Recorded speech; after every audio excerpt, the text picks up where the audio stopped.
Dan pemirsa, lalu bagaimana perkembangan terkini dengan bencana yang terjadi di Cianjur dan juga Sukabumi, Jawa Barat?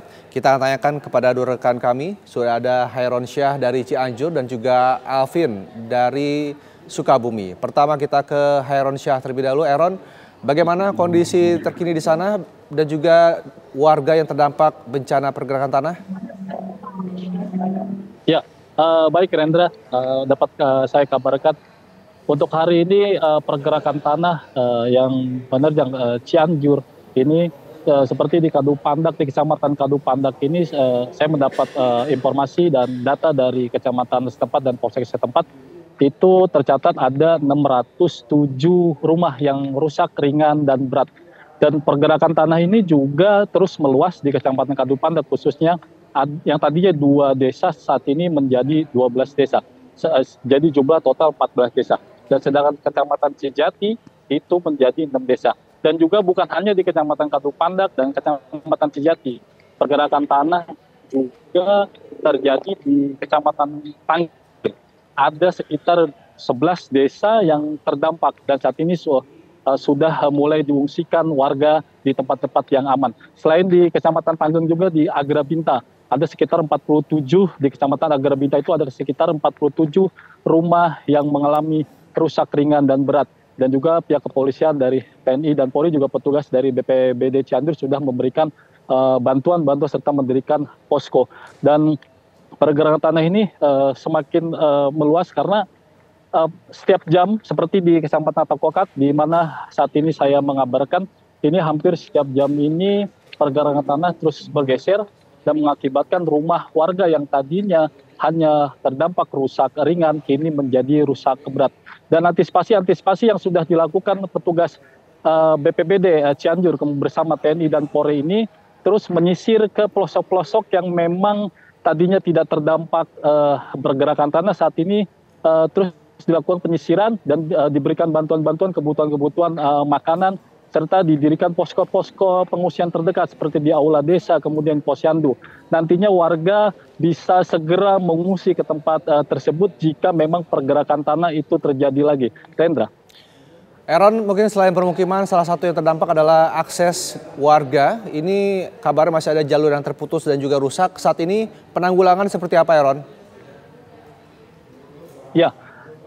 Sejak kemarin, sejak beberapa hari kemarin, sejak Rabu, sejak Kamis maksud Kamis ini, sejak Kamis di Kecamatan Tanggeng di jalan utama dari Cianjur Kota menuju ke Kecamatan Sindangbaran Agrabintang, tepatnya di Kecamatan Tanggeng yang rusak, amblas, itu saat ini sudah mulai diperbaiki. Namun pihak PUPR Provinsi sendiri saat ini masih secara bertahap.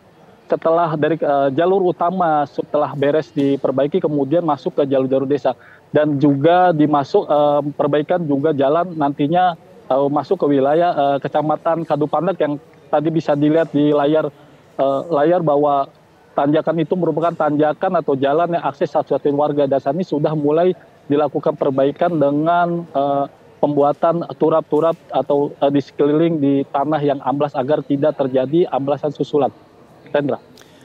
Baik, ini kita kembali ke mengenai permukiman warga yang rusak akibat pergerakan tanah. Ini apakah sudah ada rencana untuk relokasi ke tempat yang mungkin lebih aman kontur tanahnya, Aaron? Ya, Rendra, saya sempat berbincang dengan salah pihak BPBD Cianjur bahwa untuk relokasi yang akan dilakukan pihak Pemda Cianjur untuk beberapa kecamatan yang memang terdampak nantinya ada kajian terlebih dahulu dari BMKG di mana letak tanah yang cocok untuk warga yang terdampak sudah disiapkan dari pihak desa masing-masing, namun ada kajian terlebih dahulu dari pihak BMKG apakah tanah itu memang tanahnya masih labil atau tanahnya nantinya memang tidak terdampak lagi dengan pergerakan tanah. Ini masih dalam kajian, artinya relokasi nanti secepatnya akan dilakukan oleh Pemkab Cianjur menunggu kajian dari BMKG. Baik, terima kasih Hairon Syah, informasi langsung dari Cianjur, Jawa Barat. Dan selanjutnya kami ajak Anda menuju ke Sukabumi bersama Alvin. Alvin, bagaimana kondisi warga yang terdampak dengan bencana-bencana yang terjadi di Sukabumi?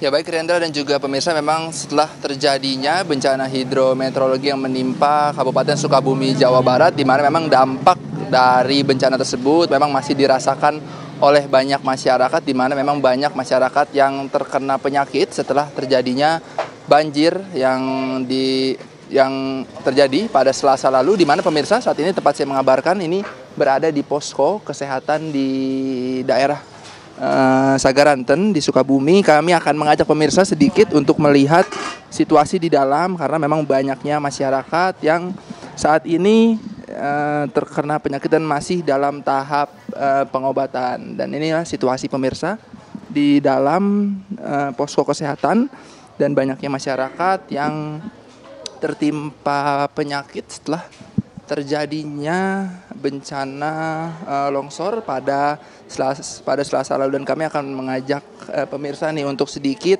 berbincang kepada masyarakat. Halo Ibu, Bu, bisa wawancara sedikit Ibu? Ini namanya siapa Ibu? Ibu Windy.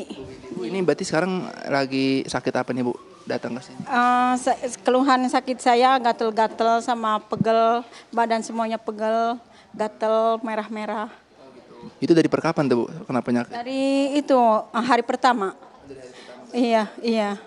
Oke, saya akan mengajak kembali untuk berbincang kepada dokter yang menangani. Halo Bu Dokter. Bu, dengan Bu siapa Bu?